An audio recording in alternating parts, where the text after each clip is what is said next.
Nessa quarta aula, nós iremos partir da herança deixada pelo terceiro governo militar e nós iremos entrar no auge e, ao mesmo tempo, falar do declínio do modelo de crescimento brasileiro. É um modelo de crescimento embasado no endividamento. Por esse período, nós passamos pelo segundo PND, que é o segundo Plano Nacional de Desenvolvimento, e terminaremos com a crise da dívida externa, em 1984. Então, nós iremos falar da estrutura produtiva e a dependência externa no Brasil, o cenário de 1974. Depois, o fenômeno que aconteceu ao final de 73, início de 1974, o conturbado contexto internacional com a primeira crise do petróleo, a política econômica de ajuste externo adotada pelo governo brasileiro, o governo Geisel, e a política de ajuste externo no governo Figueiredo, e, por fim, as considerações finais, o preço que essa crise deixou para a economia brasileira, findando em 1984. Com isso, nós falaremos da segunda década do governo militar, totalizando 20 anos de governo militar ao final de 1984. Bom, o período de 74 a 84, ele compreende um período de auge e esgotamento de um modelo de industrialização para substituição de importações. Ou seja, damos continuidade ao adotado no último governo da aula passada. O governo brasileiro, ele buscava industrializar a economia brasileira para substituir a sua necessidade de importações. Importações de quê? Principalmente de bens de capital. A indústria brasileira era incipiente, não era nada competitiva, ela não tinha capacidade de produzir os bens de capital necessários para a sua industrialização. Em função disso, o volume de importações era muito alto. Quando a quantidade, o volume de importações é muito alto, gera-se uma crise no balanço de pagamentos, ou seja, importações maiores do que exportações. O Brasil não vendia porque não produzia bens de valor agregado alto. O Brasil, a economia brasileira ainda produzia muitos produtos agrícolas e, portanto, o Brasil precisava importar esses equipamentos industrializados. Além do que, não menos importante também, a importação de petróleo e seus derivados. Como que a economia iria crescer sem combustível? Gasolina, diesel e todos os demais derivados do petróleo. Então, essa é a primeira característica que eu chamo a atenção para esse capítulo. A forte dependência da economia brasileira às importações. Isso foi detectado pelo governo da época e ele implantou esse modelo de substituição de importações através do processo de industrialização interna. Então, o governo Geisel implanta o segundo Plano Nacional de Desenvolvimento, ou o segundo PND. Só que ele se deparou com choques externos. A OPEP, a Organização dos Países Exportadores de Petróleo, aumentaram indiscriminadamente o valor do barril do petróleo. Esse aumento fez com que o preço das importações crescesse ainda mais. A economia internacional, os compradores dos produtos brasileiros no exterior, diante desse cenário, a fim de se precaver contra uma crise em escala mundial, automaticamente, em sequência, aumentaram os seus juros, a fim de que aumentasse a sua receita oriunda de investimentos no mercado financeiro. Isso causou um segundo impacto na economia brasileira, que foi o reajuste dos empréstimos que o governo brasileiro contraiu ao longo dos últimos anos.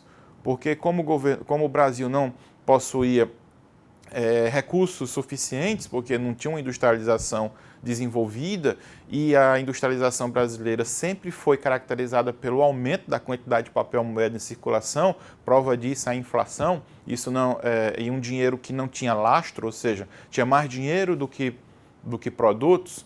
Isso tudo criou-se uma bolha, uma pressão para dentro da economia brasileira. Então, o governo americano se contraiu, não diminuiu as compras dos produtos brasileiros, porque a primeira crise do petróleo gerou esse ambiente.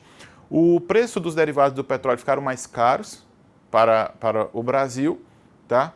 E o mercado internacional fechou, além de que o débito, a dívida brasileira também foi reajustada com essas novas taxas de juros implantadas pelo governo americano.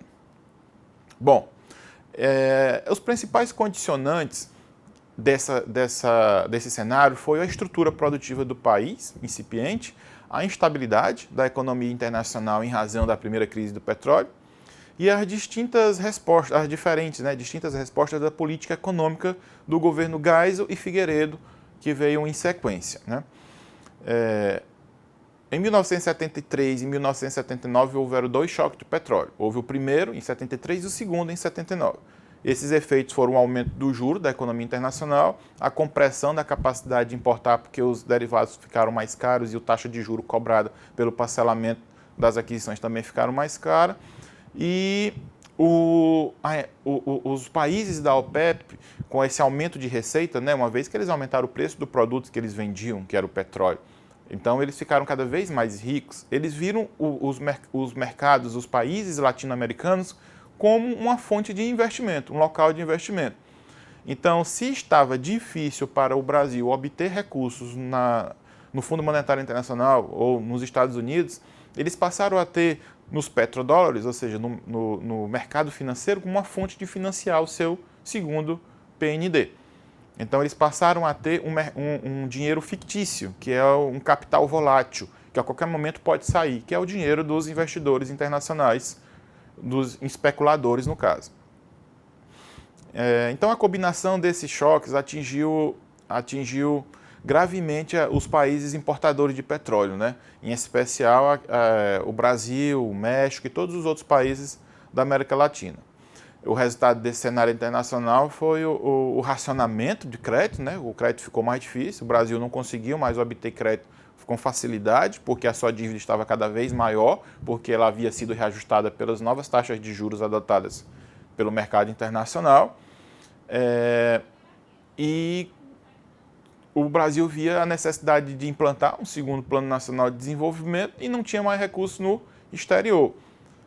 Além disso, o México, em razão desse mesmo cenário, ele adotou a moratória, decretou a moratória em 82, causando um segundo alvoroço e um segundo aumento nas taxas de juros do mercado internacional.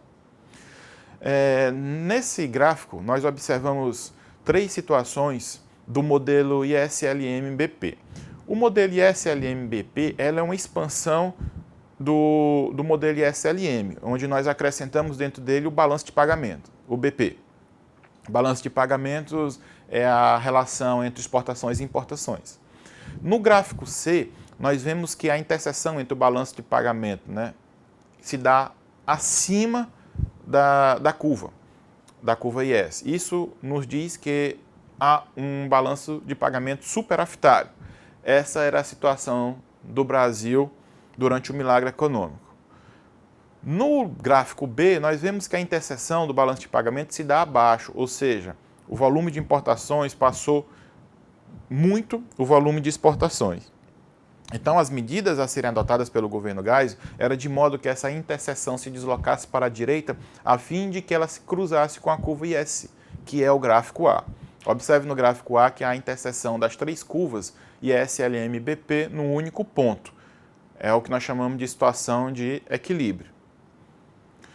Bom, então o Geisel, para desenvolver o segundo PND, propõe ser um ajuste estrutural, que visa remover ou atenuar a restrição externa ao crescimento de forma duradoura, através dessa substituição de importações que estava levando o balanço de pagamento, né, àquele cenário, e do aumento da capacidade de exportar. Então, o conjunto de iniciativas adotadas pelo governo Geisel visava avançar no processo de investimento, né, de industrialização, tendo como ampliar a capacidade exportadora do país. Bom, então o segundo PND e o balanço de pagamentos.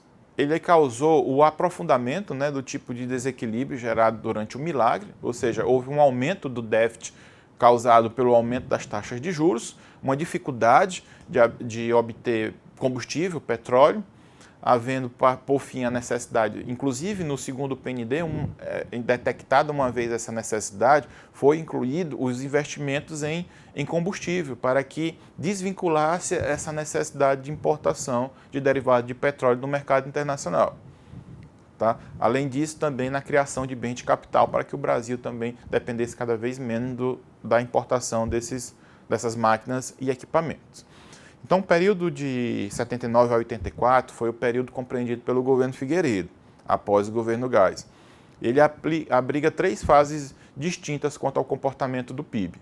Entre 79 e 80, de elevadas taxas de crescimento, 81 a 83, um período de recessão, e 84, um período de recuperação, né, puxada pelas exportações conseguidas por meio da industrialização interna, da industrialização interna do Brasil. Tá? As medidas do governo Figueiredo foram restritivas, que limitavam o consumo. O controle também sobre os meios de pagamento, diminuindo a quantidade de papel moeda que tinha sido afrouxada no governo de Delfim Neto, né?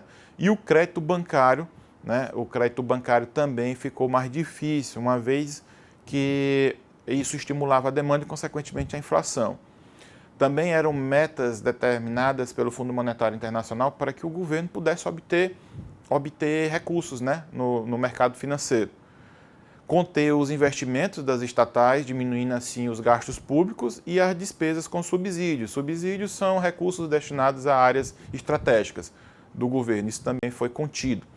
E a nova política cambial, né, de desvalorização, porque se o governo tentar manter a valorização da moeda de forma artificial, ele gasta muito as suas reservas. Então, ele mudou a sua forma de política cambial. Ele, então, deixou de manter artificialmente a valorização da moeda brasileira frente ao dólar. Isso provocou uma forte desvalorização da moeda nacional. E, como nós já vimos nas disciplinas anteriores de economia, uma desvalorização da moeda nacional deixa o nosso produto mais barato para o comprador internacional. Então, essa nova política cambial visou estimular as exportações, barateando os produtos fabricados no Brasil. Então, o Delfim Neto redirecionou a demanda, né, em favor dos bens de produção doméstica, estimulou as exportações com a política cambial de desvalorização, medidas de controle monetário, já estabelecidas, né, as taxas negativas de crescimento da M1. M1 é a emissão de moeda, né, e de crédito para que o consumo também diminuísse. E a desvalorização cambial. Então foi um período de recessão, um período de contração da economia, o que diferencia e muito dos anos anteriores. Embora passamos por alguns momentos na economia brasileira de recessão, como foi no PAEG, mas eram períodos curtos de 1, 2 anos, a fim de controlar as despesas do governo, para que logo em seguida nós vivenciamos momentos de expansão, como o plano de metas, o primeiro PND, o segundo PND e o milagre econômico. Mas agora, no início da década de 80, nós vimos períodos maiores de recessão, de contração da demanda, de contração do consumo. Tá? Então, por isso que em muitos livros nós vemos que a década de 80 é chamada de uma década perdida do ponto de vista financeiro. Então, com isso, nós finalizamos o período de 79 a 84, onde, na próxima aula, nós iremos ver as consequências deixadas por essas políticas econômicas adotadas por Figueiredo e as repercussões dela na década de 80. Muito obrigado. Pronto.